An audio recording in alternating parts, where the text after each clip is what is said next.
আপনাদেরকে একদম সহজভাবে গরুর ভুঁড়ি পরিষ্কার করে দেখিয়ে দেবো। তো ছোট ছোট করে এখানে কেটে নিয়েছি আমি ভুঁড়ি। তো আমি এখানে 4 কেজি ভুঁড়ি নিয়েছি। তো একটা চামচ স্টিলের থান নিয়েছি। তো চুলাতে আমি গরম পানি একদম বলকা নিয়েছি। অবশ্যই পানিটা একদম বলকা নিতে হবে, কারণ ভুঁড়িটা দেওয়ার সাথে সাথে পানিটা একটু ঠান্ডা হয়ে যায়। তো দেওয়ার সাথে সাথে কিছুক্ষণ কয়েক সেকেন্ড রেখে আমি উঠিয়ে নিয়েছি। তো এখানে আমি ভিডিওটা কোনো রকম টেনে দেইনি, 2 থেকে 3-4 সেকেন্ডের মতো আমি রেখেছি। তো দেখেন উঠিয়ে নেওয়ার পরে আমি হাত দিয়ে একদম ধরার সাথে সাথে উপরের যে কালো চামড়াটা ওইটা উঠে আসে পড়তেছে। তো আলহামদুলিল্লাহ, এভাবে যদি আপনি ভুঁড়ি পরিষ্কার করেন অবশ্যই আপনার কোনো রকম কষ্ট হবে না। একবার হলো আমার এই পদ্ধতিটা আপনার ফলো করে এবার কুরবানির ঈদে ভুঁড়ি পরিষ্কার করে দেখবেন, অনায়াসে আপনার ভুঁড়ি পরিষ্কার করতে পারবেন। পুরো ভুঁড়ি আপনি মানে পুরো একটা আস্ত ভুঁড়ি পরিষ্কার করবেন, তবুও আপনার কোনো আহামরি কষ্ট লাগবে না, যদি আপনার পদ্ধতিটা হয় সঠিক। আর গরম পানিতে দিয়ে যদি আপনি আমার টাইমটা ফলো করে ভুঁড়িটা পরিষ্কার করেন, দেখেন মাশাআল্লাহ কতটা সুন্দর হয়েছে। তো এখানে সম্ভবত চামচের আঁচড়টা লাগেনি, তো নখ দিয়ে একটুখানি আঁচড়ানোর সাথে সাথে দেখেন উঠে গেছে। তো আলহামদুলিল্লাহ, এরকম করে আমি প্রত্যেকটা ভুঁড়ি পরিষ্কার করে নিয়েছি, একদম ধপধপ সাদা করে পরিষ্কার করে নিয়েছি।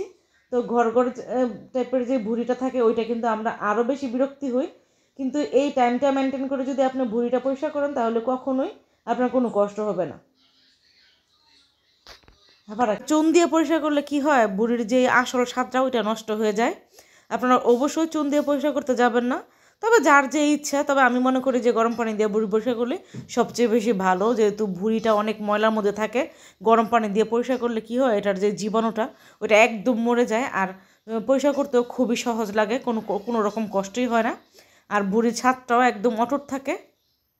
তো এখন আমি আপনাদেরকে সবগুলো ভুঁড়ি পরিষ্কার করে ধুয়ে দেখিয়ে দেবো যে প্রত্যেকটা ভুঁড়ি আমার কতটা সুন্দর হয়েছে। তো ঘর থাকার কারণে ভুঁড়ি মানে চামচটা সব জায়গায় ঠিকমতো লাগেনি, তো সেইখানে আমি নখ দিয়ে একটু নাচড়ে পরিষ্কার করে নিচ্ছি। তো এবারের ঈদে আপনার ভুঁড়ি দেওয়া হোক খুবই কষ্ট কমদায়ক ভুঁড়ি আপনি যাতে ধুইতে পারেন, তো সেই পদ্ধতিটাই আপনাদের কাছে শেয়ার করলাম। আমার কাছে তো ভুঁড়ি দেওয়াটা এখন কোনো ব্যাপারই মনে হয় না, খুবই ইজিলি হয়তো। দেখেন প্রত্যেকটা ভুঁড়ি কতটা সুন্দর হয়েছে, আপনারা একবার দেখেন কতটা পরিষ্কার হয়েছে।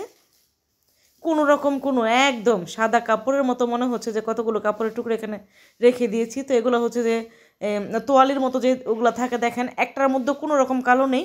মাশাআল্লাহ, এতটা সুন্দর করে আমি ধুয়ে নিয়েছি।